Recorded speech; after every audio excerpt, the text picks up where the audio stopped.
Court নতুন আইন বানাবে। কোর্ট নতুন আইন বানাবে একদম। আমি ফুটবল সংক্রান্ত আলোচনা করব। মনে পড়ছে না এই বিষয়টা নিয়ে কোনো অডিও বক্তব্য রেখেছিলাম কিনা পূর্বে।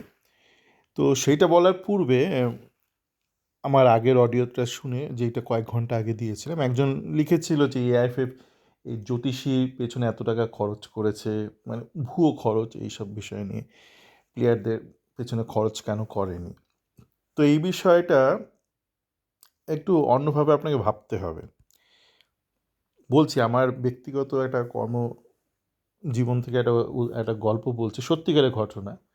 তো তখন আমি কলকাতায় চাকরি করতাম এবং একটা ইঞ্জিনিয়ারিং সফটওয়্যারে টেকনিক্যাল সাপোর্টে ছিলাম। টেকনিক্যাল সাপোর্ট মানে আমার দায়িত্ব ছিল সফটওয়্যারটা ইনস্টল করা এবং লোকজনকে ট্রেনিং দেওয়া সেই বিষয়ে, কী করে ব্যবহার করতে হয়।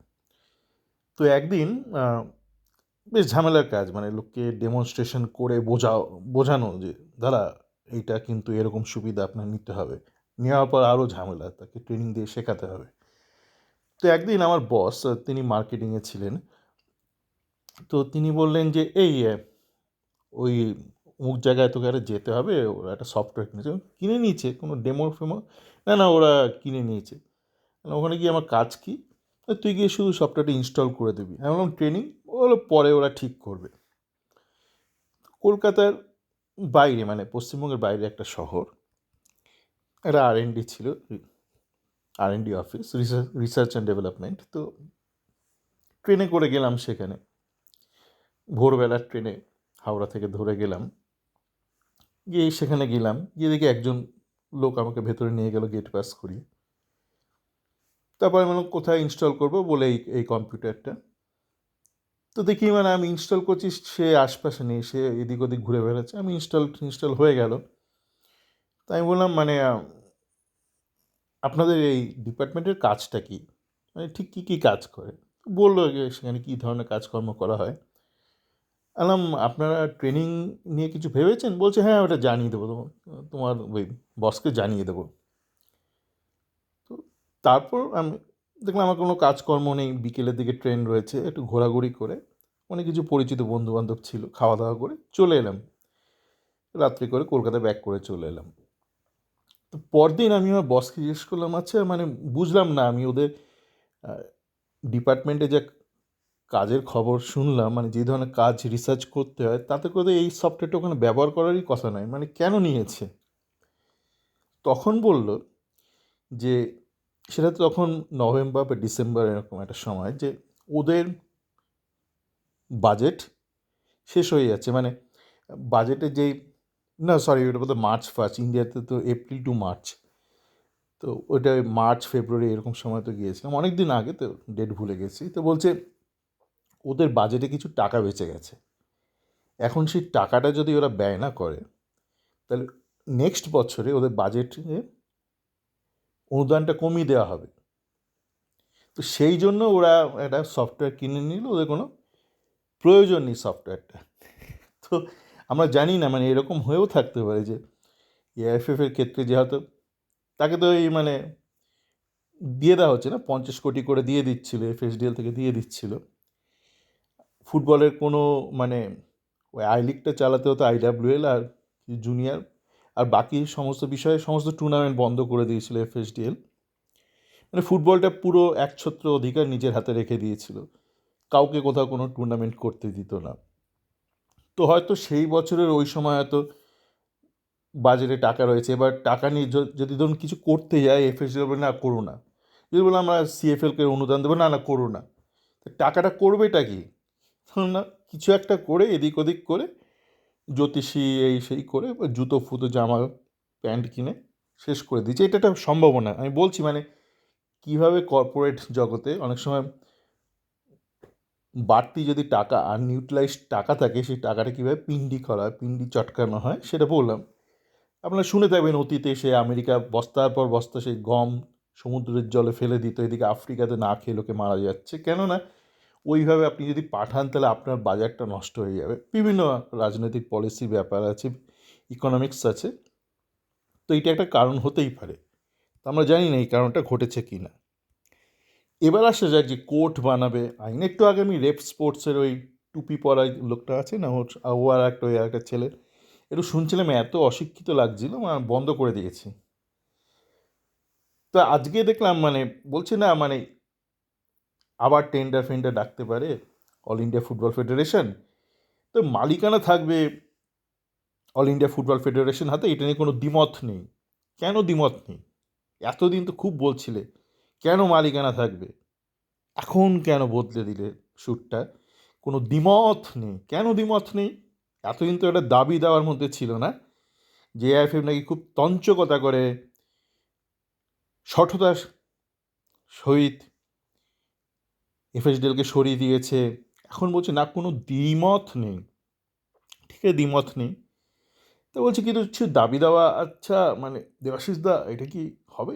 বলছে এখন কেপিএমজির হাতে, মানে কেপিএমজির হাতে মানে কেপিএমজি আইনগুলো বানাবে, সেটা একটা কনসালটেন্সি কোম্পানি, সে আইন বানাবে। কিছু মনে আছে আপনাদের এই যখন এই মালিকানা এসব নিয়ে খুব তর্ক বিতর্ক চলছিল, তো অনেকে দাবি করছিল সুপ্রিম কোর্ট কেন আইন বদলে দিচ্ছে না, সুপ্রিম কোর্ট দোষী। আমি জানি না এখন স্কুল কলেজে কি স্কুলে সিভিক্স বলে সাবজেক্টটা আছে না, তুলে দিয়েছে।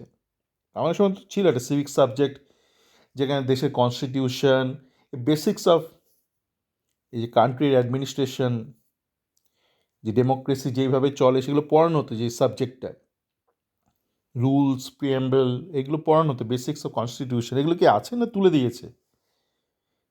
জুডিশিয়ারি কাজ কি আইন বানানো? খুব বেসিক। সুপ্রিম কোর্ট ভুলে যান, যে কোনো কোর্টের কাজকে আইন বানানো? কোর্টের কাজ হচ্ছে যে আইনটা রয়েছে সেই আইন অনুযায়ী বিচার করা, আইন কোর্ট বানায় না।